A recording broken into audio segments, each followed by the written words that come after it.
Hi, this is Phil, and I'm here to tell you all about the Capes and Lunatics Patreon. Get early access to all of our interviews, including the monthly Chichester chats with writer and comic book legend DG Chichester, new episodes of classic Capes and Lunatics shows, including The Quantum Zone, This, That, or the Third, and many, many more specials, all completely uncensored. Access starts for $3 a month, full video when you pledge $5 a month. Check out the link in our show notes or go to patreon.com/capesandlunatics. Hope to see you there.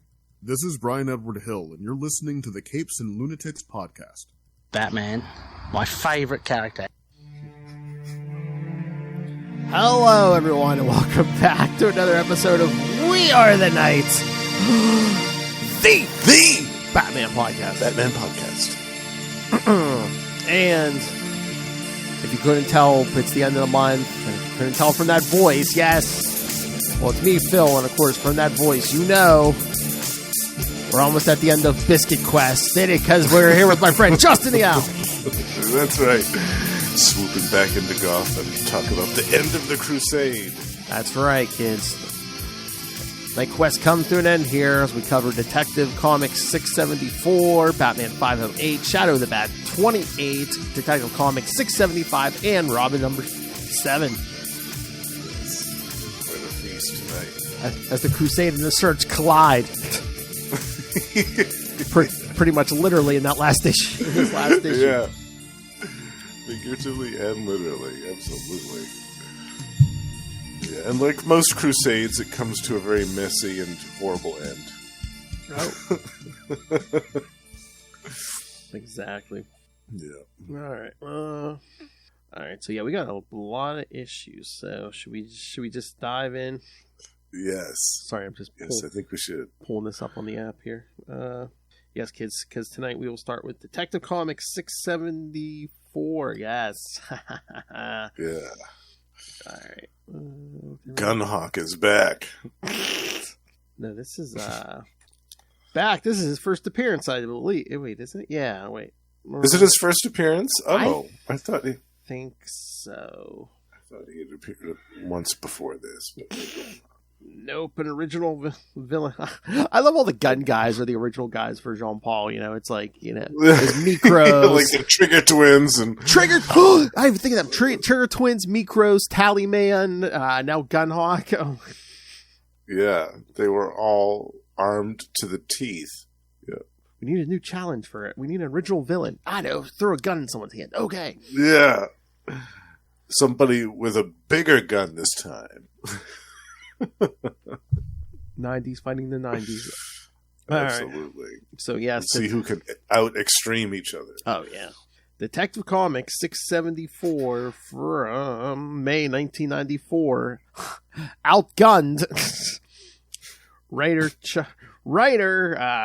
mascot of the Signal of Doom, Chuck Dixon, penciler Graham Nolan, inker Scott Hanna, colorist Adrian Roy, letterer again John Costanza. Costanza. Seriously, it's like no matter what era we cover, 70s, 80s, 90s, I swear, Costanza's in there like half the time. Yeah, he's everywhere. I love it. I know. He's the man. And editors Darren Vincenzo and Scott Peterson. All right. Batman stopped an armed robbery that ended up in a shooting at the Gotham subway. At the same moment, in another part of the city, two professional snipers under the code names of Gunhawk and Gun Bunny killed an important businessman who was at a party at a penthouse of a tall building. The feat was achieved at the distance of 6,000 feet away. The GCPD Major Crimes Unit started the investigation on the case, but with no results. Harvey Bullock contacted the Batman for some help with the case. Oh yeah, I love this whole thing with Harvey. Bullock's like, why'd you call in the major crimes? Well, yeah, he was shot from like 6 blocks away. Yeah, that's kind of a big deal. So then he calls Batman, and John Paul's like, yeah, so? He's on the roof, you're on the roof. Get to work. I love his exchange with Bullock, too. Bullock goes, don't come off at me with attitude, freak. He's not afraid to give it back to Jean-Paul. Oh, yeah. Yeah, thanks a million, you long-eared creep.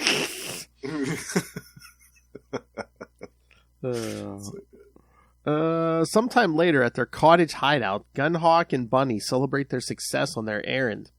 Gunhawk learned of a unique firearm that was to be displayed at an exhibition back in Gotham, so he convinces Bunny to go and take the one-of-a-kind weapon. Batman interrogates the host of the party and learns he made the arrangement for the killing of Renfrew Talmadge. He also told Batman the code name of the sniper, Gunhawk. Batman goes back to the cave, and with the help of the Batcomputer, he discovers the identity of Gunhawk. Batman was also able to deduce where Gunhawk would be. The sniper couple arrive at the expo and start shooting it up when they retrieve the special gun. Batman arrives and knocks the two snipers to the ground. Gunhawk starts to shoot at Batman with his new special gun. It was so potent that Batman was outgunned. As he was trying to escape, somebody shot Bunny and injured her badly. Gunhawk stopped shooting at Batman and carried Bunny away, and leaving Batman with the bat suit full of bullet holes. And hanging from his cable from the roof. Yes. Yeah. Well, I mean, Justin, again, they phrased it weird here. Yes, I mean, a big gun should have lots of potency, right? Well, yeah, it should. I know that last page. Oh my lord, that last page where like he's just like hanging from the ceiling, and you could like the bat suit's just like smoking and has holes. It's in smoking it. on all the bullet holes. I love that panel. It's great. And all the people at the gun convention kind of panicked. Yeah. Not knowing what to do. Yeah. It's really good. Yeah, I love it. And also the panels just before that where he's getting shot up and he's kind of making his escape. I mean, there's some really good art there too. It's fantastic. I also love the couple of panels. It's a few pages before this where Gunhawk first shoots the case and takes the gun out. There's that one panel where everybody's kind of looking surprised, and then the next panel where everybody's grinning from ear to ear and pulling out their own guns. And everybody just starts shooting right away. I know. And Bunny's like, maybe it wasn't such a good idea holding up a gun expo in broad daylight. Well, it is Gotham after all. I know. Gunhawk's all happy. He's like, no, man. He just starts opening a fire with the beat. It's a Gatling gun. He's just like, basically, yeah. I love it. Just the look at Gunhawk. And you can tell his eyes light right up as soon as he sees it, as soon as he gets it. But I'm still curious. There's a couple of people when we first get to the Soldier for Hire World Expo. There's a couple of faces, and it looks like they're meant to be like actual people. Yeah, and I'm curious. Does it say in the notes like who those? I bet you it's like some. I bet you it's probably somebody like on the the writing staff or something. The editorial staff or something like Knightquest. Oh, there are several references as newspaper headlines or street names to some DC characters as Superman and the Joker, as well as some references to Batman artists and editors, specifically Dennis O'Neil, Scott Peterson, Bill Finger, among others. So, I don't know, maybe some of those people in the crowd might be created, but yeah, it's not saying specifically. Okay. But the security guards, Chick and Wilbur, are named after characters played by Bud Abbott and Lou Costello in the 1948 film Abbott and Costello Meet Frankenstein. Yes, I recognize those. Yeah. But that first panel where we first see it says, "Welcome to the 94 Soldier for Hire World Expo." Yeah. There's a couple of guys there, and they look like they're supposed to be like real people. I'm just curious as to who they're supposed to be. Yeah, what did you think of this one, Phil? I mean, I liked it. Again, it's like I said, it's just ridiculousness of like the 90s battling the 90s here. Totally. And Gunhawk, like he with an obsession over big giant guns and trophies and stuff like that. Like this man, like is dealing with definitely a 3-inch penis at best, or like he's dealing with severe premature ejaculation issues. Like this, to have a fetish over giant guns like that, and just this uber alpha male image. Total preemie or total 2-inch brother. Yeah, absolutely. Who, Gunhawk? I mean, you couldn't read that from that Cyclops visor he's wearing? That too. The Cyclops visor just screams dickhead. And the American flag bandana. I mean, Oh, God. America. America! And Gun Bunny. I mean, come on. A name like Gun Bunny. Holy cow. Oh, my. Oh, I can forgive Chuck Dixon for some stuff, but Gun Bunny, oh, yikes. But that's so funny when Batman's interrogating that rich guy, who set up the shooting in the beginning. It's like he comes home with some young date. He's like, "Oh, the lights still work. Oh, well, fun groping around in the dark." And then Jean Paul just like lights up that light on his chest. He's like, "We need to talk. We need to talk." Yeah, backs him right into the chair. Yeah, because the art's really great in this issue. Oh, I love the art in this. Yeah, this is some great stuff. But yeah, I just love him in the shadows and stuff. Yeah, so good. And that panel where he's standing looming over the dude as he pours out his tail, and then he leaps off of the building. That's some great art right there. Oh yeah, that's good stuff. Yeah. I love his exchange with Bullock, like I said before. I think that's great. I love the panel, too, where Gunhawk's doing his sniper thing. Because you see him kind of lay out the shot through the perspective of his visor, his Cyclops visor. And then there's 3 panels in a row where you see the waiter handing the dude a glass of champagne, and then the bullet going through the first couple of glasses on the tray, and then hitting him in the 3rd panel. It's really great. There's a woman playing with her pearls around her neck. It goes through the string of pearls. Hits the couple glasses on the waiter's tray. Yeah, and right into the guy. Yeah. Yeah. It's so good, yeah. But yeah, because Bunny's there, like telling him, what's the range, what's the wind and stuff, and yeah, humidity and all that stuff. Yeah, love it. Oh, and then Jean. Yeah, it's cool. It's smart the way that they have that whole assassination set up. I thought that was a really cool sequence. And Jean Paul figuring, who Gunhawk is on the computer. And then he's like, he could tell Robin's been on the computer. He's like, I'll deal with him later. That I can see that kid's fingerprints have been all over this computer panel. And I love that there's so much going on in Gotham. It's like we're going to jump to Batman, then Shadow, then we'll get back to Detective and Gunhawk. Yes, there's a lot that happens in between all this stuff. Oh yeah, Jean Paul Valley had a busy weekend. Not to mention the greatest defeat of his career as Batman, but we'll get to that eventually. That's so funny. Like when he originally jumps down and he knocks Gunhawk in the bunny and stuff. She's like, "It's that Batman I was telling you about." He's like, and Gunhawk just raises that huge gun and goes, "We're the most dangerous thing in Gotham." Yeah. He fills his armor full of bullets. Yeah. All right. Should we get to the Batman issue? Yes. Been months in the making here. Finally gonna put this Abattoir thing to bed. Yeah. This was the one I was talking about. I think this is Jean Paul's greatest defeat. Right Batman, Batman 508 from June 1994. Mortal Remains by writer Doug Mensch, penciler Mike Manley, inker Joe Rubinstein, colorist Adrian Roy, letterer Ken Brzezinski, and editors Jordan B. Gorfinkel and Dennis O'Neil. Batman was racing. This first page still lives in my head 30 years later. Oh, when he's racing down that, it's really great, isn't it?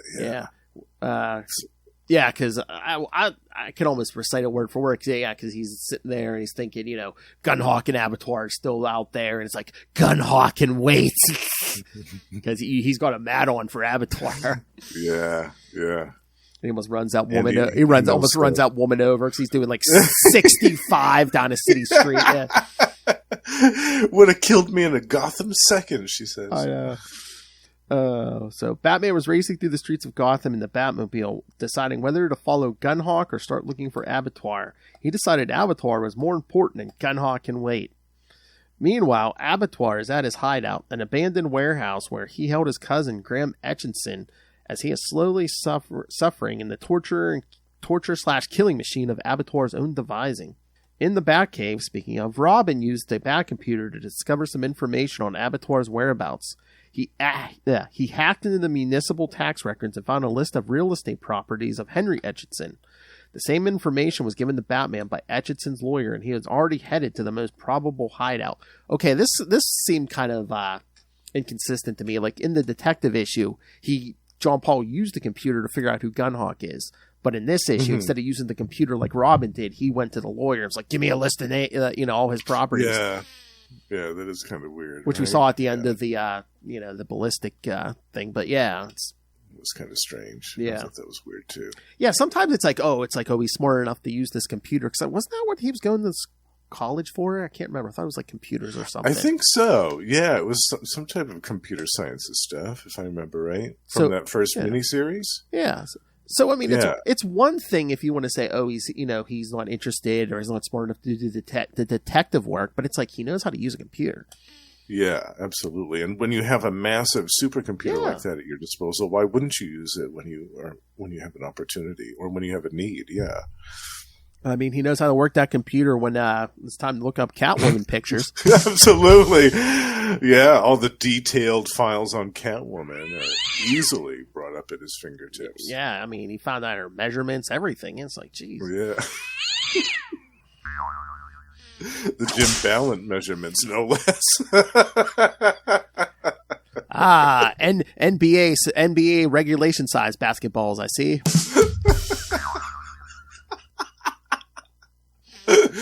They're flotation devices. In case of a landing in the Gotham River. Right. Cats hate water.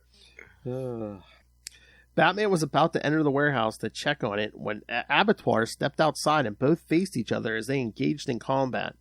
Overwhelmed by Batman's strength and gadgets, Abattoir runs towards a nearby foundry and Batman follows with no hurry. Robin arrives just in time to see both of them entering the foundry. Abattoir entered the foundry and threatened to kill everyone inside. The foundry workers escaped as fast as they could, and they blocked the entrance for Robin to enter and help Batman. Abattoir is about to kill a man when Batman stops him. They retake their fight as Abattoir looks for higher ground with Batman following him. The killer throws a spanner at Batman, but he dodged it and tackled Abattoir. Batman used his Batline to reach a catwalk, but Abattoir was left hanging from a chain over an arc furnace that contained hot molten metal. Batman started to have hallucinations with Saint Dumbass and Azrael and couldn't decide what to do with the killer, so he just leaves him there. Robin enters the foundry just to watch Abattoir falling to his death into the arc furnace. The ultimate burn. Yeah. 2 hours later in the Batcave, Jean-Paul Valley was tormented by pain coming from inside his head, marking the breaking of the man's sanity as he passed out. While in the abandoned warehouse, Graham Etchison dies as a result of the automatic mechanism of the machine. So I was trying to figure. So do you think Jean-Paul is feeling all that pain in his head because he was like fighting the programming of because he heard his father saying kill him and Saint Dumbass saying no save him and stuff, and he's just like no, I'm not going to listen to either of you. So it just kind of like broke him. Yeah, I think so. Yeah, he had these two warring sides of his psyche almost. Two different parts of his brain that were at war with, or almost like Moon Knight's DID. That is kind of like a mirror image of that almost, like a different side of that. Like there was some type of internal struggle going on. It almost seems like the system was giving him two choices and he said no to both. So it kind of like, broke his mind. Yeah, exactly. Which obviously doesn't have anything to do with DID. But I think that, he had basically a mental breakdown. Oh, yeah. Yeah, total mental breakdown after that. I don't think he was in the best way before, and then it's just saying no to both those visions. Yeah, just kind of. Yeah, it just pushed him over the edge. Oh yeah, absolutely. Yeah, because we see him pass out in the Batcave at the same time that Graham Etchison dies. Mm-hmm. Yeah. You see, because he had spent all this time kind of using the system to perfect all these weapons and equipment, and even that couldn't save Abattoir's life, couldn't save Graham Etchison's life. You know what I do? You know what I do like? Again, we get good Mike Manley art, but I don't think we even get this in the Shadow issue. But here, you still see the bullet holes in the armor and stuff. Yes. From the detective issue. I like that. I'm like, oh, Yeah, nice I like continuity that. there. Yeah. Yeah. That was cool. Definitely. It's like, good, Yeah. you didn't forget that. Yeah. Good on you, editors. Yeah, this was great artwork as well. I love the fight between Abattoir and Asbats. It's kind of funny. Abattoir opens the door and he's standing right there. He's like, "Oh, there you are, you, you." And it's like, after that, what are you going to do? I mean, this dude that really he doesn't have any powers. Mm-hmm. He's just kind of a savage serial killer who he's got a knife. You know, what are you going to do in the face of this heavily armored Asbats? So of course he gets his ass handed to him. Oh yeah. But I mean, I just love the whole sequence leading up to his demise. It's great. It's excellent. It's so funny when Abattoir opens that door. It's like, you, and all Jean Paul's thinking goes, at last, the vindication and vengeance. It just starts shooting those razor bats at him. Yeah. He doesn't even hesitate. He just opens up immediately. Well, he's like, the guy's escaped me like twice already. He's like, no. Yeah, not again. But yeah, at first Jean Paul just like starts walking slowly after him, like in a horror movie, it's just like, oh yeah, I'm coming for you, bitch. Stalking him. Yeah. And then Robin's up on the roof going, why is he taking his time? Doesn't he see all those guys coming out of the foundry? And then as soon as Jean Paul sees him, he starts running. Yeah. As soon as that one guy gets cut down, he's like, oh, I guess there's people working the late shift at the foundry, of course. But then he puts all those razor bats right into Abattoir's hand and arm. Yeah. It's so funny, especially here, and we'll get to it in the next 2 episodes we do for Knightsend, where it's like they kind of tone down Bruce Wayne a little bit, because they're always like, it seems like towards the end here, they're like, oh well, Bruce Wayne just basically psychologically intimidates criminals. He doesn't break bones like Jean Paul Valley does. I'm thinking that right BS, Yeah, of course he does. Yeah. But I think it depends on who's writing him. Yeah. How brutal he is, and I think also where he is in what he just came out of. What just happened to him. Yeah. And again, I think they do try to tone Bruce Wayne down right now, just to show, oh, it's not as bad as Jean Paul Valley. Right. Yeah. But no, I mean, basically, this is, the whole thing with Abattoir. That's the whole. That's the whole. Batman Begins. It's like, oh, I don't have to kill you. I'm not going to kill you, but I don't have to save you. Right. Yeah. The whole Christian Bale thing. Christian Bale would have left him to die. Yeah.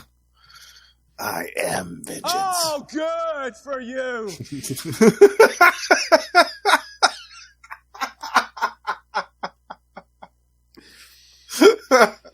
Walking through, just da da da da da. Come to think of it, Christian Bale would make a great Abattoir. oh yeah, after he did Gory. Yeah. Yeah. That would be funny. I also love that part where he picks up that giant, looks like a giant wrench or something, and hurls it at Asbats. Yeah. And Jean Paul says, do it, take your best swing. He goes, but it won't matter. You're already dead. You're already dead, yeah. That's so great. Yeah, he's not messing around anymore. So it almost seems like he's already made up his mind, because he tells him, yeah, you're already dead. Yeah. Because he's hanging on that chain, and it looks like he has the arm out, and he's like, do I fire some razor bats, or do I fire a line? And that's when the 2 ghosts show up, yeah. Yeah. The struggle. And I like the sequence with that, too, because the colors, it's really cool. Like that magenta color with the orange, kind of like the glow of the orange from the foundry in the background. It's really cool. It's kind of a... Oh, yeah. Yeah. It's a nice juxtaposition of colors on the page. And, of course, Robin's finally here, so we can witness it, the whole thing go down. He didn't let him die. Stop confusing me. But yeah, Jean Paul freaks out and then passes out in the cave, and then Graham Etchison. We got the man, yeah, the last that's nasty. Wait, I know, slowly killing him. That torture device is nasty. Mm-hmm. Poor guy. Yikes! What did he do to deserve that? Damn. Yep. And then you see that last page where Jean-Paul just passes out, just collapses. Just laying there in the cave, yeah. His brain is just shuts down. Yeah, it's definitely what I would consider to be his greatest defeat as Batman. Is this moment. This is his darkest moment where he totally failed. This is a total failure. Because he should have shot the line out and rescued Abattoir and beat the hell out of him until he told him where Graham Etchison was. Oh yeah, definitely, yeah, because that issue will keep. He would have. I mean, if he had started bending his fingers backwards or horribly torturing him in some horrible manner, eventually Abattoir would have broken down and he would have confessed. He would have said where Graham was, and maybe at that point Graham would have been, definitely wounded by this thing, but they still might have been able to save him. Yeah, do a blood transfusion and save his life or whatever. Yeah. This is definitely his greatest failure. Oh, hello, Noel. Bat ring. Hey, Noel. Bat ring. Well, yeah. Well, I think Jean Paul's so far around the bend at this point where it's like it's not anything that he's brutal. Again, we see in this issue he doesn't care about innocent people. It's he doesn't. Yes. Graham Etchison's the furthest thing from his mind. It's just I'm going to stop Abattoir no matter what. Yeah. He's obsessed at this point with stopping Abattoir. Like when he almost runs that woman over on the page. Yeah. In a Gotham second. But again, like almost 30 years later, that first page still lives in my head. Yeah. I love that page. Yeah. It's some great art from Mike Manley and Joe Rubinstein did the inks on this. Before it was Mike Manley doing his own inks, but I love this art. It's so good. Yeah. And like I said, just they remember the bullet holes from the detective issue, especially when you do the close up and stuff. Yeah, of the helmet. Yeah, it's all cracked. There's a big bullet hole in it. Yeah, and some great consistency there. Noel says French O-ring. French O-ring. Exotic. Oh. Yeah. Yeah, say. Yeah, America. Yeah. No. Justin likes those French biscuits. Yeah, say. My favorite biscuit. Yeah, say. America. Those Atlantean biscuits. Whoa. My favorite biscuit. All right, so should we get to the next issue? Yes. All right, so we're going to get to the Shadow of the Bat issue, kids, here. And this was my first time reading this one. Oh, really? Oh. Yeah, I missed the Shadow of the Bat issue, so this was the first time read for me. I really enjoyed this one. Yeah. Yeah. All right, so Batman, Shadow of the Bat, number 28 from June 1994. Commissioner Gordon, The Long Dark Night. Sounds like his porn or something. Jeez. My Night with Catwoman, The Long Dark Night. Jean Paul, jeez. Yeah. Writer Alan Grant, penciler Brett Blevins, inker Bob Smith, colorist Adrian Roy, letterer Todd Klein, and editors Jordan B. Gorfinkel and Dennis O'Neil. Batman let Abattoir die. Well, we saw that. He doesn't feel good nor bad about it. He feels righteous. The Gotham City Police Department is looking for Abattoir's hostage, Graham Etchison, as they already know about Abattoir's death. As the police continue their search, a street gang is planning an attack on a fancy restaurant that night. It says that it was a few restaurants. Then they pick a street. They're like, we'll organize wilding, yeah. Mm-hmm. They will ask protection money from the other restaurants in the city. Okay, and the other restaurants in the city. At twilight, Detective Bullock and Detective Montoya have searched all possible locations except for an abandoned warehouse. They enter the warehouse to find Etchison's lifeless body and Abattoir's torture machine. They let Commissioner Gordon know about it, and he hurries to activate the bat signal.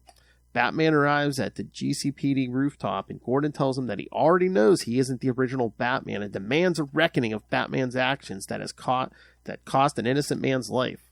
Batman tells Gordon that he will do whatever is necessary to cleanse the city and complete his crusade.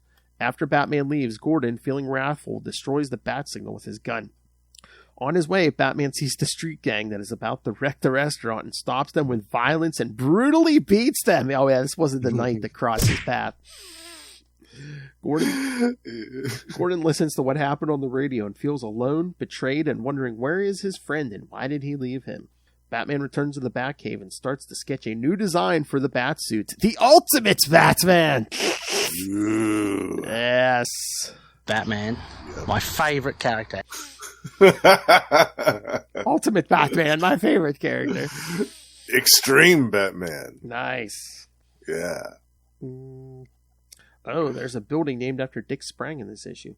I'm noticing a sign, too, in the background when Asbaz is beating up the gang at the end. It says, the manly mouthful, soul food. Whoa! Whoa! That's a mouthful. So Either do the 6 or do the 9.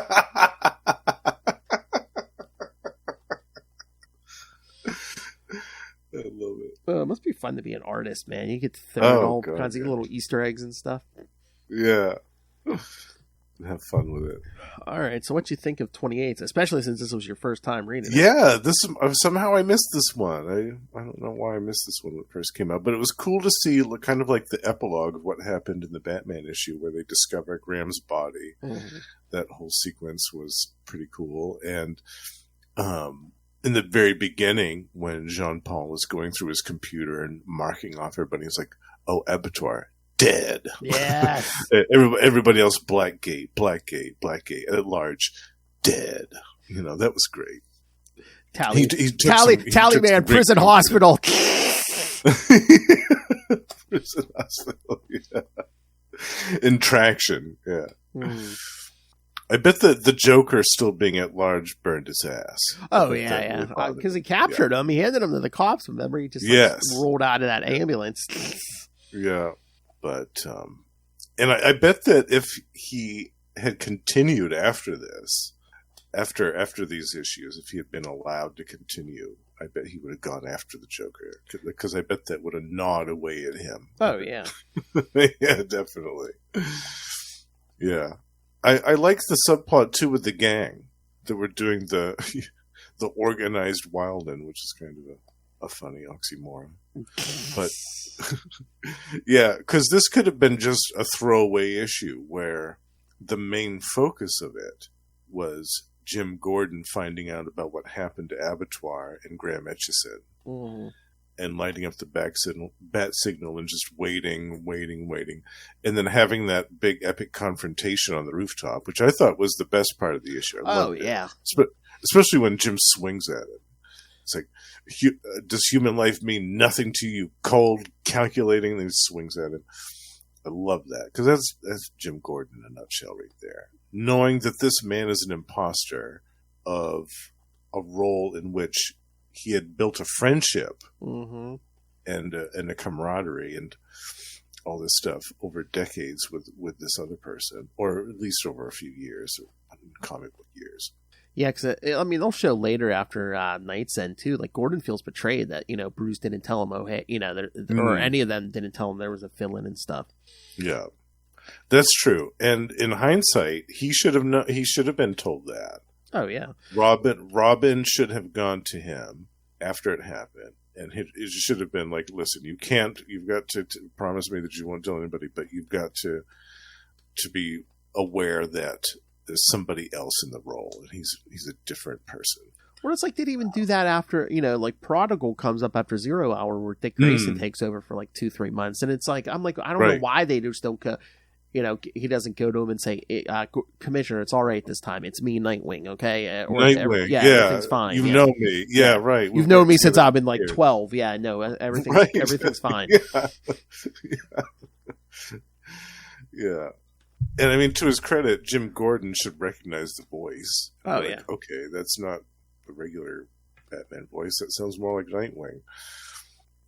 Well, he even says during Prodigal, he's like, "You're shorter than the original guy," and yeah, different body type. Yeah. Jim Gordon's not stupid. I mean, he can figure that. And right from the beginning of this Knightquest, he had a suspicion. He knew, he was like, "This isn't a different person. Like, why would he wear this armor? Why would he do this?" Yeah, he knew from the beginning. He just needed the confirmation. I think at first it was like, oh, did he get injured during the thing with Bane, which he did, but it was like, does he need this armor because he's injured or something? But yeah, the minute he's shooting all those razor bats, he should have known it wasn't Bruce. Yeah. Yeah. He just wanted to believe that it was still Batman. The Batman that he'd known all these years. He still wanted to believe it was still him. But yeah, but Gordon even says, he's like, put that aside. He's like, with him dead, we didn't find Graham Etchison in time. Mm-hmm. Yeah. Because, he said from Montoya's report, he was in a homemade torture machine. Death must have taken several hours and caused intense pain. Yeah. Jean-Paul just... Because the Batman I know, not that I know him very well, would never bring dishonor to the cause he serves. He would never commit murder. And Azabeth says, you're implying I would? And Jim says, I'm saying you have. You left him to die. Yeah. But I love when he's just Gordon talking about the torture device. There's just a panel of Jean-Paul just stand there silent. And the next thing he's saying goes, and what's your point? So what's your point? And Jean-Paul's just like, what? So one man died. He's like, weigh that against the 25 Abattoir already killed, and how many more he was gonna kill.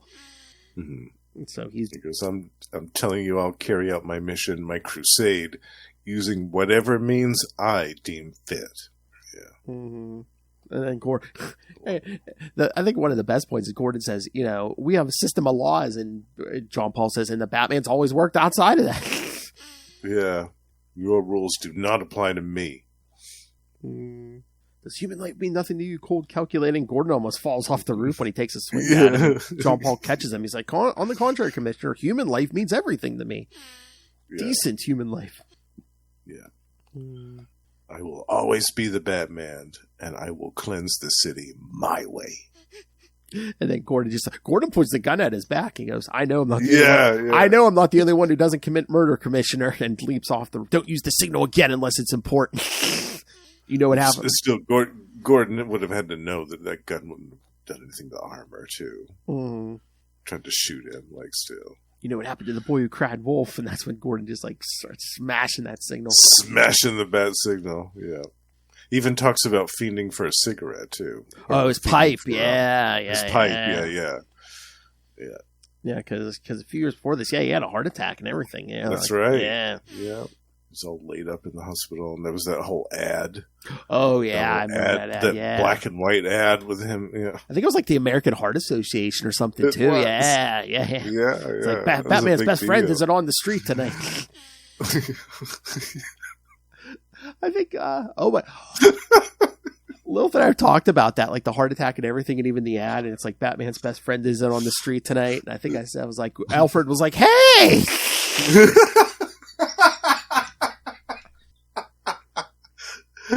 What am I, chopped liver? That's right, because we did an episode on Detective 626 when Gordon's in the hospital and the electrocutioner shows up. Russell joined us for that one. Oh, yeah, electrocutioner. Yeah. That's right. I love that one. Yeah, Russell joined us for that one, yeah. Yeah, that was a great episode. So, yeah, as Jean-Paul's swinging away, he sees all the gang in the streets and just tears it. There's that great full-page panel where he just launches himself. That one, yes. That great Brett Blevins artwork where he just launches himself into those gang members and totally wipes the street with them. Oh yeah, and meanwhile, I was all mad. He's like, why is Gordon calling him a murderer? He saved the city a dozen times already from the Scarecrow, the Joker, all these guys. He's like, what about Bane? Who took Bane down? Gotham would have been crawling beneath his bloody rule if it hadn't been for the Batman. But because some kill-crazed maniac brought his doom on his own head, Gordon has the audacity to accuse him of murder. The man should have kissed his feet. Yeah. And then he goes on this rampage and completely takes down this entire gang right in the street. Oh man, some of these guys are making a bad mistake. I mean, John Paul's not in the mood. Some guy tries to hit him with a fire axe or something. A hammer, claw hammer. Because what do you think a claw hammer is going to do against that armor? I mean, seriously, and your bare fist too. They're trying to beat on his helmet with their bare hands. Not very smart. They must be doing the wrong type of drugs. Oh yeah, and even just getting punched by Batman wearing them gloves, man. Yeah, ouch. with those razor sharp claws and the knuckles. Yeah, Just the metal. I mean, Hospital. that's gonna hurt. Yeah, they'll put you in the hospital easily. Then that bald guy taking a picture. Oh, this will make a good souvenir. No pictures. Oh, John Paul comes over, grabs Breaks the the camera. Yeah. smashes it. Yeah, I love it. But yeah, Gordon just sits And in his office and hears all the He's calls. hearing all the reports. Yeah, Burglar with crush. that's one of my favorite parts. Yeah, Oh, yeah. just him listening to this rampage, this whole night of Asbats just going completely wild on the city. Guys with crushed knuckles, both arms broken. Oh, we need a welding torch. I'm telling you, this creep is chained to the railing. 8 counts of assaults, and get this, both arms are broken. So yeah, that's Gordon's. Not in a good way. Jean Paul goes home and starts drawing up a On new the system costume again. Yes. which we'll get here in 675. But what you think of this one, Justin? Yeah, I loved this. This was great. Yeah. This was my great little first time read. Of course, I loved the team of Alan Grant and Brett Blevins. I've said that before on the show. It's one of my favorite teams. And yeah, they definitely didn't disappoint me. Like I said, this could have been just a throwaway issue of them having the confrontation between Jim and Asbats on the rooftop and having that be the focal point. But the fact that they put in this subplot with the gang organizing their little quote-unquote organized wilding and having Asbat show up to stop that, I thought that was nice too. It was a cool little epilogue to what happened with Abattoir in the Batman issue, but it also makes for a nice little standalone story of itself. Mm-hmm. With the dialogue between Jim and Asbats. Oh yeah, I mean, it was a good story considering they were probably like killing time until Knightsend happens next. Yeah, so yeah, it did kind of feel like a fill-in issue, but it's still good. Yeah, they dealt with the whole Abattoir stuff, and of course, Gordon's gonna have thoughts on that. Absolutely, they needed to have this confrontation between these two. They've been building up to it for months now. So it really needed to happen. And, I mean, it really wasn't addressed in full until years later in that turning point. That we reviewed a few months ago. Besides this issue, it really wasn't dealt with at all, that whole realization. So, this confrontation needed to happen, and I'm glad that they devoted an entire issue to it. That's important.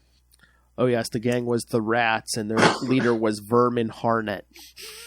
Vermin, yeah. Yeah, they didn't do so well against Asbats. No. No. All right, should we get to 675 and back to Gunhawk? Yes, let's find out what happens with Gunhawk and Bunny.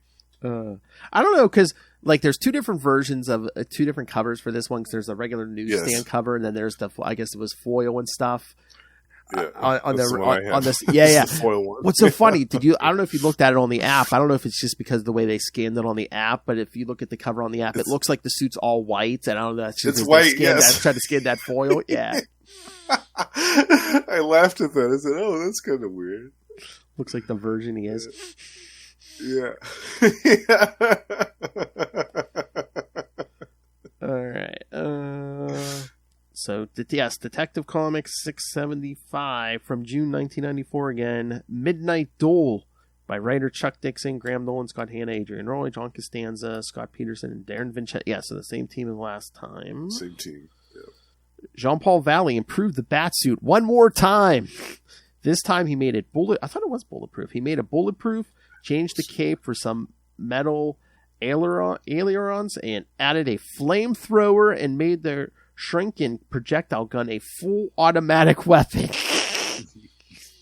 Oh, that's the thing. I think he's carrying a thing on his back. It holds 2,000 of those things. Yeah, it's like a bandolier. There's bandoliers of them leading.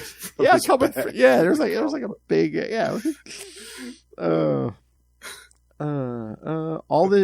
All these changes were designed by Jean-Paul's implanted system in order to sustain a fight against Gunhawk. I love it. It's Abattoir's dead for 2 seconds. Time to redesign for Gunhawk. Yeah. Batman jumped into the subway rocket and listened on the GCPD radio that a firefight occurred at Mercy General Hospital. Batman knew that Gunhawk's partner Bunny was wounded, so he deduced it was them at the hospital. There were already some police located outside the hospital deciding what to do. Officer Kitch was trying to negotiate with Gunhawk, but he answered by gunning at them from the hospital window. The tactical team had posted snipers on a nearby building, and they saw when Batman entered the hospital. Batman tried to be subtle, but Gunhawk started a gunfight against Batman. The battle continued as both of them used their weapons to beat one another, and it would have continued if it hadn't been for Gunhawk's weapons that run out of bullets. Let's think about those big guns, man. They run out of bullets quick. Batman seized the opportunity and took him down. But while he was beating him, Batman was thinking of Abattoir and how Gunhawk deserved to die as well as Abattoir did. At that moment, the tactical squad unit entered the hospital and started to shoot at Batman and Gunhawk. Batman escaped and the police arrested Gunhawk as Batman watched the scene from a hidden vantage point. All right, thoughts? Yeah, this was a lot happened in this one. Yeah, it was kind of a trip the first time I saw the augmented armor. Like there's that one. It's almost a full page panel of him leaping off the rooftop as he gets to the hospital. Mm-hmm. And it's like, I was thinking, my God, how much bulkier are they going to make this armor? He's starting to look more and more kind of like Iron Man at this point.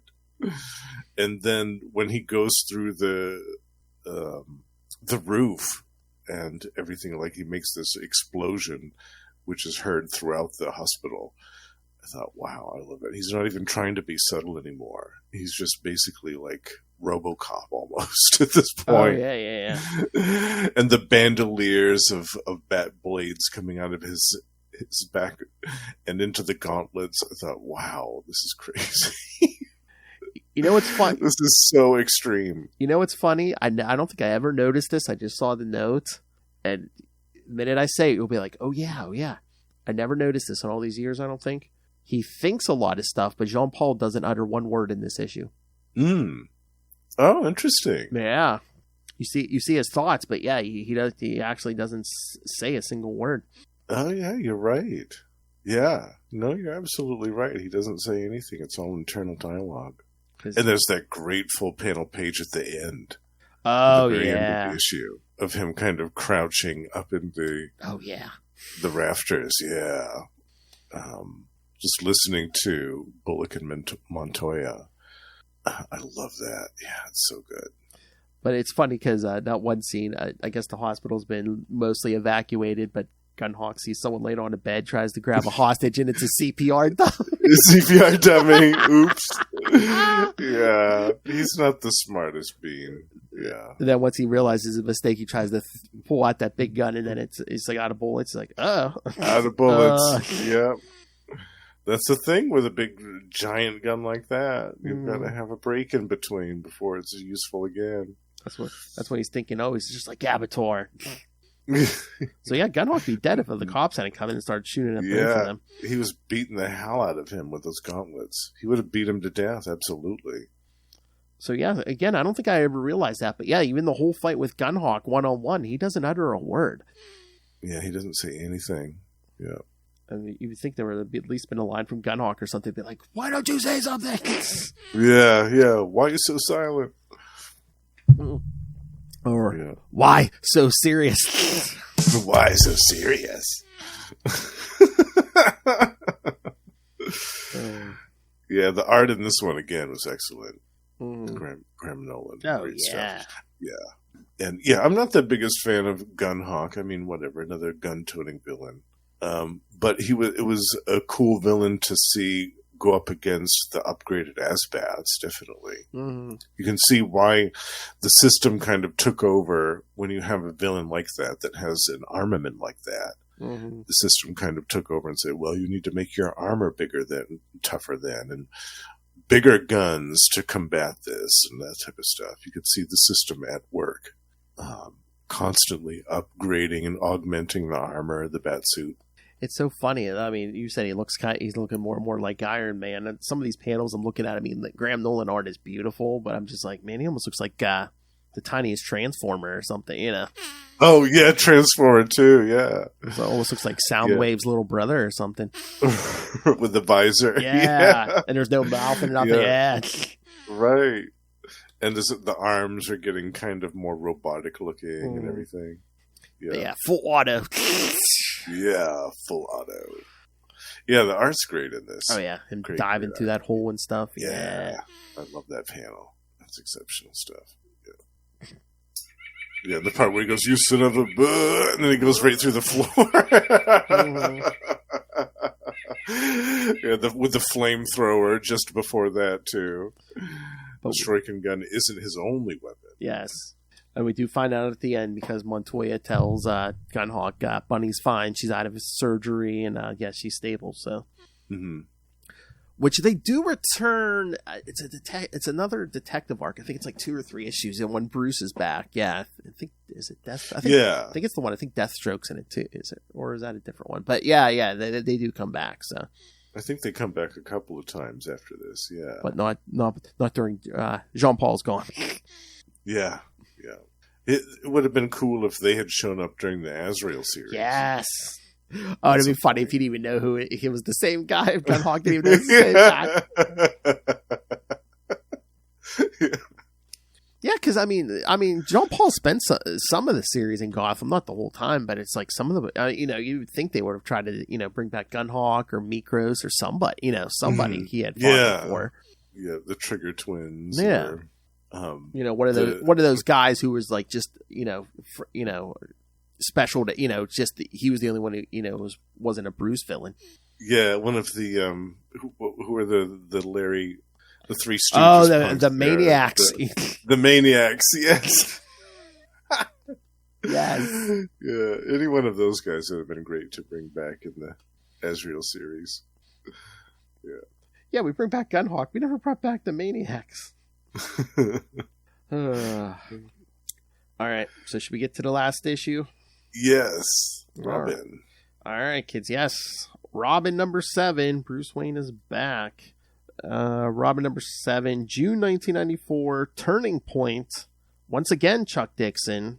This time, penciler Tom Grummett, inker Ray Crissing, colorist Adrian Roy, letterer Albert de Guzman, and editors Dennis O'Neil and Jordan B. Gorfinkel. Jack Drake is en route, and Tim is delighted. As he and Bruce wait for Jack at the airport, they discuss their future plans, and Tim is less than pleased to learn that Bruce is considering not coming out of his retirement from his role as Batman. However, every shadow of doubt is gone once Jack is safely home. Bruce takes the Drakes on a ride back to Drake Manor, where Tim learns that his father is determined to spend more time with him, which could only complicate his secret life as Robin. After this, Tim has the harsh duty to reveal the current state of affairs with Jean Paul in his role as Batman. For this purpose, Tim goes with Bruce to Wayne Manor, where Bruce is shocked to learn the truth. His ancestral home has been abandoned by the man he chose as his replacement, and Tim breaks the news about Abattoir's death at the hands of Jean Paul. Furious and disturbed with the madman's actions, Bruce goes into the Wayne Manor and breaks the brick wall that was built to seal the secret entrance to the Batcave. Bruce and Robin go downstairs to confront Jean Paul, who returns to the cave after the alarms have been activated. Bruce is disgusted looking at Jean Paul and tries to take the mantle of the Bat away from the madman. Jean Paul, however, is convinced that he is the rightful and only Batman, and he manages to overcome Bruce without much effort. Jean Paul leaves in the Batmobile, giving Bruce a final warning to never return. Robin becomes infuriated and soon takes the Redbird to follow Jean Paul down the highway. The Redbird is no match for the Batmobile, and soon Robin has to admit defeat and give up the chase. Upon returning to the secret barn, Robin talks with Bruce, who has come to terms with the fact that he needs to become Batman to save Gotham from the deranged Jean Paul. However, Bruce is aware that his physical condition is nowhere near that of his former self, and he decides to train with the most prolific and dangerous combat master he knows. There's a little tease for Knightsend. Yeah. Who he also mentions is a she. Yes. Superior Puss. Deadly Superior Puss. And no, kids, it's not Lilith Hellfire. Superior Puss.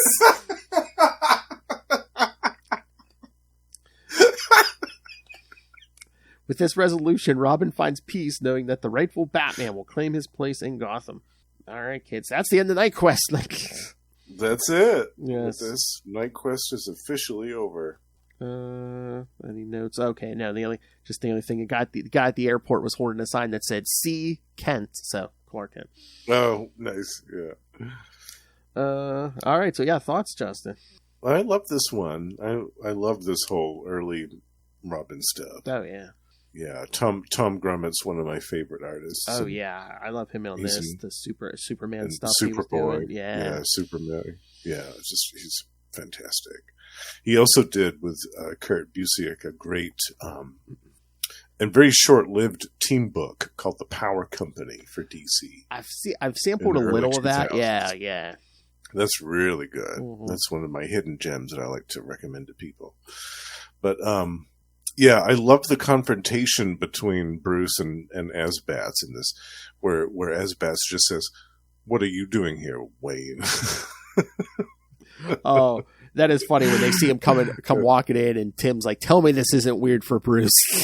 Yeah, absolutely. Seeing that shadow coming in, yeah, It's got to be. And then he says, "Look at you! Look at what you've become. You've become a monster." Yeah, it's great. Jean Paul, you have a valid reason for coming here. Yeah, it's great. They have a great little fight. But still, what did Bruce really think that he was going to do? Just kind of waltz in and just demand that he give the mantle back and expect that this man who was already responsible for the things that, and he believes obviously what Robin tells him about Abattoir and all this other stuff. I mean, at the point where, like, Bane broke his back, at that point, I think you might have been able to talk Jean Paul off the ledge, but I don't know if Bruce realizes how far around the bend Jean Paul's become. Mm-hmm. I think he thought he was just going to intimidate him. I don't know, but physically, he's no match for him at this point. Yeah, I don't understand what his expectation was, and also like when he was talking about. Talking to Tim, and kind of almost putting some blame on Tim's shoulder, like, why didn't you do something? You were supposed to handle my problems, and Tim's like, but I'm not you. I tried going up against him, and he nearly killed me. He's like, I'm just a kid. What do you want me to do? I know, that's what I said. I'm like, he's like 14 or 15. I'm like, well, okay, yeah, you want me to go up against a trained assassin? Okay, yeah. After like already almost getting murdered by Bane and a bunch of other people, you want me to go up against this guy? No, he should have. What Bruce should have done is gotten Nightwing to come in and monitor what happened with Asbats instead of Tim, and just said, "Tim, you just do your Robin thing and do what you've been doing, but I'm going to have Dick come in and monitor this guy from a distance." And make sure that he doesn't go crazy or abuse this role or whatever else. Yeah. Well, that's the thing. There's another. Ironically enough, it's in another issue. Robin at the end of Prodigal, where Dick Grayson has a confrontation with Bruce Wayne. He's like, "Why did you pick this maniac to be Batman and not me?" Yeah, exactly. It wasn't like he wasn't available. No, I mean, he wasn't off world doing a bunch of stuff with the Titans. He wasn't, fighting Trigon. I mean, that would have been a decent excuse. Yeah. Oh, well, I wanted to pick you, Dick, but you were off doing something with the Titans. So I think Bruce says, he's like, would you have wanted to do it? And Dick was like, no, I didn't want to do it, but I would have done it for, I would have done it for you. Yeah. Yeah, because it was the right thing to do. Yeah. Absolutely. Yeah, so that whole dialogue still bugs me with Bruce. It's like, you were supposed to handle my problems. Are you kidding me? This 14-year-old kid's going to handle your problems, Bruce? You can barely handle your problems. Exactly. You can ask Tim Drake to do it for you? Oh, man. Somebody's got some high expectations, I should say. I don't know. I think, again, he's still in shock of discovering everything and just everything that happened during the search. I don't know. I guess maybe Bruce isn't in a good place either. Yeah. That's true. Oh, and Alfred's left him. Yeah, so. Yeah, Alfred's off. Dr. Plot Resolver's off on the home in the Bahamas, wherever he put her. Yeah. And then I guess he was just mad that how he treated Bruce, but I'm like, okay, so Tim has already made the statement. He's like, what did you want me to do? He almost killed me. But meanwhile, at the end of this, Tim's running off to, try to chase down Jean Paul. And yeah. I'm like, what was Tim going to do if he caught him? Well, to me that made sense because it's like this is how a kid would handle that situation. Yeah, he is a teenager. Like, I'm not going to let you have the last word, you son of a bitch. You come in here and throw your weight around with Bruce, like you're not going to get away with this. Like to me, that's how a 14-year-old like would handle that situation, especially when they have a car like the Redbird that is capable of catching up with the Batmobile. I mean, it's not going to outrun it or overpower it, but it can definitely catch up to it at least, and he tries to run it off the road. I love that because to me that's what a teenager would totally do, but he wasn't expecting the fact that Asbats would drive right into traffic going the wrong way on the highway, and risk a bunch of people's innocent lives to lose him. You know, he wasn't gambling that was going to happen. Yeah, because he even thinks, he's like, how do you beat a guy who's not afraid to die? Mm-hmm. Exactly. Yeah. And somebody that thinks like a robot, like Asbats does. Mm-hmm. You know, it's complete kind of cold logic with no sense of remorse or empathy or compassion in there at all. But I think it's pride too, because Tim's like, I'm not running off with my tail between my legs like last time. Right, exactly. Yeah, last time it went very poorly for Tim, to say the least. Yeah, to put it mildly. So it was probably an ego thing. It's like, I'm not going to let him get away with this again. At least he gave him a good clip with the Redbird. Yeah. He scratched the paint on that sucker. He's like, I think I took out a tail light. Yeah. He says he's like the Batmobile outweighs my car by like a ton or so, a ton and a half. Yeah. Yeah. That's the thing with the Redbird. It's fast, but it's not a heavy car. Yeah. Although, I mean, I know it would have been a more boring story, but I was curious what would have happened if Bruce had talked Jean Paul into giving it up, and it'd be like, okay, you're Batman again, because Bruce even said he's like, his all the reflexes and stuff, or he's all rusty and stuff. So it would have been interesting to see Bruce just like try to step into being Batman again, but meanwhile he's all out of practice and stuff. Yeah, if Jean Paul had been like, okay, well, I'll just continue to be Azrael, and I'll continue to use the system, and I'll continue to use this suit, and it will just be that, and you can have the mantle of the Bat because I don't need it anymore, and all this other stuff. Yeah, they could have written it that way, and then you could have seen, Bruce kind of struggle, especially physically, and mentally as well, but physically, to do his whole thing. Yeah. Because I don't know if he would have been as drastic to go to you-know-who like he does in Knightsend. So Right. Yeah, but then we wouldn't have gotten that great little part that we'll get next time. Oh, yes. Yeah, I love it. Oh. Yeah, what did you think of this issue? You like these early Robins, right? Oh, yeah, I love it. Yeah, especially this issue. Yeah, I remember. Yeah, I love this every time I read it. Just like bringing the Search and the Crusade together and ending it all here. Yeah. It's a good conclusion to both storylines. It feels satisfying, and there's a certain weight to the story. There's enough action to keep it exciting and interesting. But yeah, they set everything up really well for what happens next. And just the whole scene in the cave. Yeah, I think it's so good. It's really good. Yeah. Again, the artwork. God, Tom Grummett's just amazing. Oh, yeah. One of the best. Absolutely. All right, Justin. Anything else on these issues? No, I think we summed up the conclusion pretty well, Phil. Oh, yeah. Knightquest, like I said, it went as well as most Crusades do. Went as well as any Holy Crusade goes. Exactly. Yeah. Yeah. Yeah, I think you're right there. But it was entertaining. It was absolutely entertaining. Oh yeah, I always enjoyed Knightquest, the Crusade and the Search. Reading it was good, and I enjoyed it particularly this time because there were a few issues that I hadn't read before. Yes, brand new to me. It was fun. All right, so yes, next time, kids. Yes, we'll be starting. November already. That's right. Lilith will return. Yes. We're going to cover some older stuff, some pre-crisis stuff.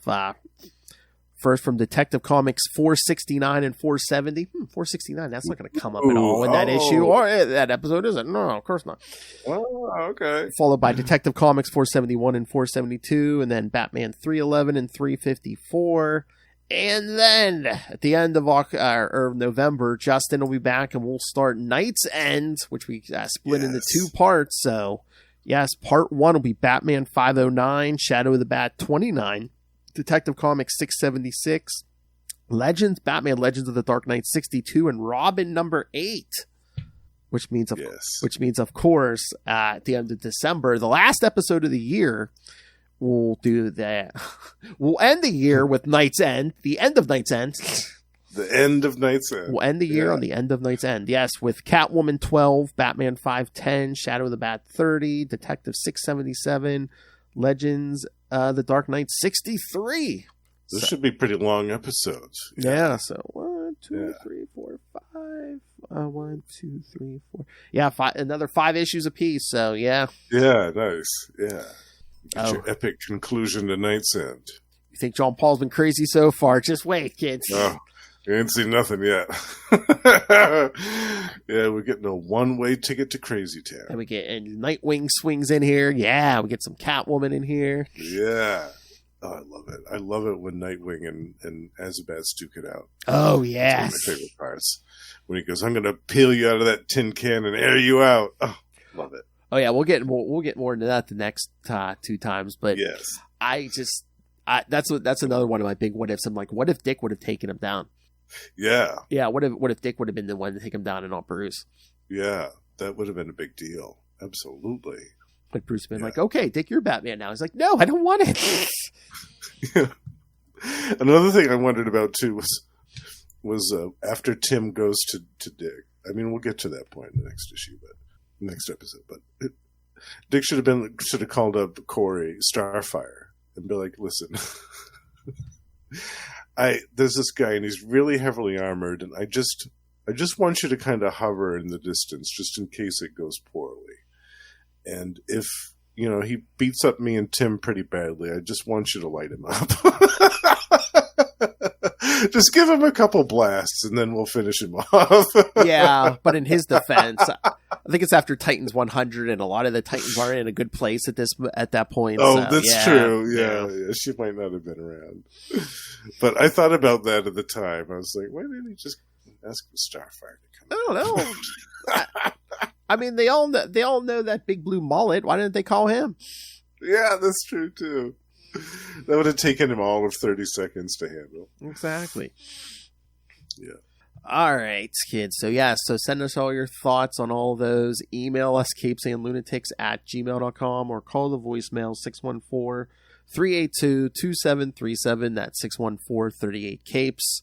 And remember, you can find all things Capes and Lunatics, episodes, social media, merchandise, the Patreon, where, again, who knows what you'll find. Drunken Lilith Hellfire, Sober Lilith Hellfire. Every once in a while, you get an episode without Lilith Hellfire. Yes. Our episode on Scream Queens is up now for October, and I believe I saw Justin. Did you listen to that? I'm listening tonight. Actually. Oh, nice. Tonight. Yeah. Okay. I'm excited for it. Yeah. I was gonna say I thought I saw a view on the secret YouTube link, but maybe that was Ray. Maybe. So again, and join the Patreon elite like Justin and Russell and Ray and Moz. And again, you can make requests for what you want to hear on the Patreon, because again, it's completely uncensored. Yeah, you never know what you're going to hear. And you get all the access to all the old stuff from last year and years before that. But the worst superhero movie brackets, which are also very entertaining. Yes. Yeah, go listen to those. I mean, pour my blood and sweat and my sanity into those. So, yes. Should listen to those. That vengeful Lilith Hellfire made me do that all year. All right, so find it all at tubespace.io/Capes and Lunatics Podcast Network. That's tubespace.io/Capes and Lunatics Podcast Network. All right, and as for the Angel of Biscuits here, again, you can hear him at the end of every month right here talking Jean-Paul Valley. You can hear him twice a month on Electric Mullet, the Superman podcast, speaking of the mullet. Yes. I can hear him every week over on Capes and Lunatics on Marvel Tales every week with me. We talk something different Marvel every time. So That's right. And of course, once a month, you can hear right on this feed, you can hear me, him, and Justin talk all about the new Energon universe from Image Comics, especially the Transformers. So Yes. go jump on board. Only one episode's out so far, so It's very exciting. very early to jump on that. But like one of these characters with 4 books a month, you could there's more places you can catch him. So Justin, where else can they catch you podcast? Even more, if you want to hear even more of my voice every month, you can find me over at Gamma Charge, the strongest podcast there is with Russell. Twice a month, we talk about the Incredible Hulk. Also, over on Predator and Prey, the Yocha podcast, Russell and I are joined by Ray and Sparky, and we talk about Fox's Predator in comic books, movies, action figures, and more. And also, Russell and I co-host Gone the Form of Man, the Etrigan podcast, where we are going back to Jack Kirby's DC 1970 series of The Demon and covering that in full and all of his 1970s appearances. And last but not least, The Lost Library of Legends. When this episode comes out, there should be a brand new episode available. I actually worked on it a little bit today, so it should be all ready by the time that this comes out. Scream at! Although I'm thinking about this, I mean, you're showing a lot of restraint here because you do a few shows, and none of them are purely Namor. So, bravo, sir. That's true. That's true. I'm surprised. One of these days, I'm going to work my way up to that. But that's a daunting task because that man has so many appearances. It's like, where do you begin? Gosh. I mean, you can always jump around. You don't have to do chronologically. That's true.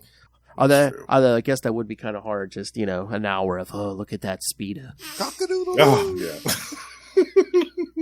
Look at those muscles. Oh, just what I always wanted in a man. I would be frequently distracted throughout the course of every episode. Let's put it that way. Talking about meat of the sea is so natural for Justin. Talking about meat is so natural for Lilith. The beef of the sea. Tapping my way downtown. Hey, that ocean water. It's so salty.